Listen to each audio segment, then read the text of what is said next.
Donc, c'est un complément. Alors, c'est vraiment un oubli, puis voilà, faut assumer quand même.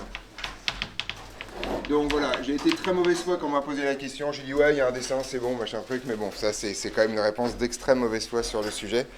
Donc en fait, ça c'est comme j'ai changé l'ordre du cours entre les sources de champ et la nature du champ. Il y a un moment donné, il y a juste un petit X écrit GROS, quoi, d'accord, un truc qui passait à la trappe.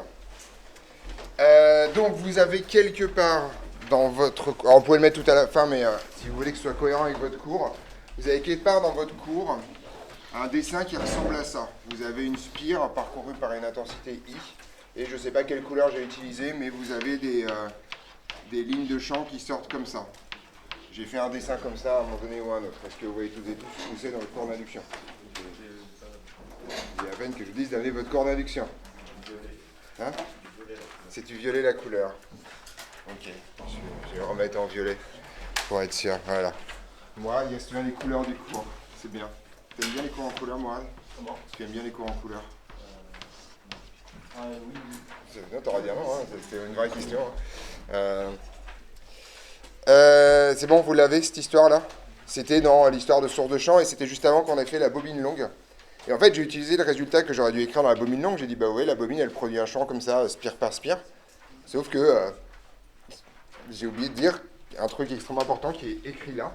D'accord? Et donc, vous l'écrivez à côté. Tout moment mu. Tout moment... Alors, le moment magnétique, je l'ai appelé mu cette année.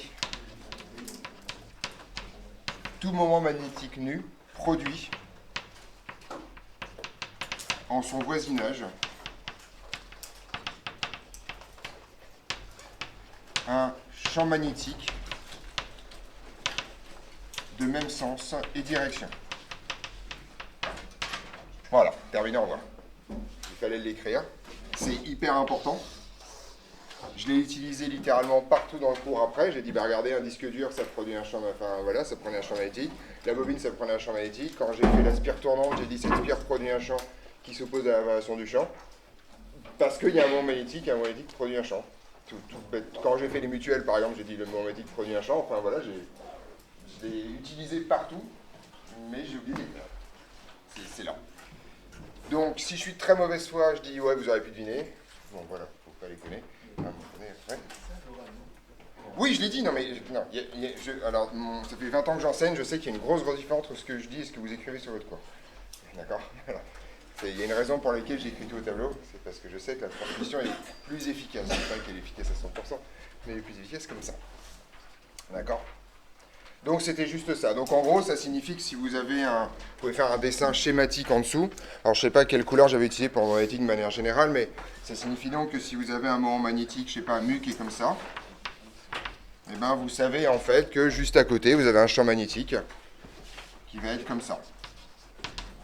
Et après, les lignes de champ vont ressembler à ça, globalement, si jamais vous n'avez rien d'autre pour contraindre les lignes de champ. On est d'accord, je vais faire peut-être le dessin dans un truc un peu moins dégueulasse. Voilà, vous avez mu comme ça. Voilà. Et vous avez un champ magnétique B comme ça. Voilà. Et ensuite, effectivement, vous avez des lignes de champ qui se promènent un peu comme ça. Petite remarque, si vous avez fait les exercices d'induction, c'est ce que vous utilisez dans l'exercice numéro 2 de la planche, sur la Terre. D'accord? Enfin voilà quoi, et sur les mêmes endroits, enfin on l'a utilisé mais partout en fait, littéralement. Donc théoriquement, vous l'auriez au moins deviné, mais c'est quand même mieux si c'est écrit proprement. La première, enfin c'est juste partout en fait, enfin, c'est juste partout. Voilà, on est d'accord là-dessus? C'est juste ça qui me manquait. Ça valait le coup d'être écrit quelque part dans votre cours d'induction, c'est quand même un peu plus propre. C'est bon? Tout le monde est au clair? Voilà.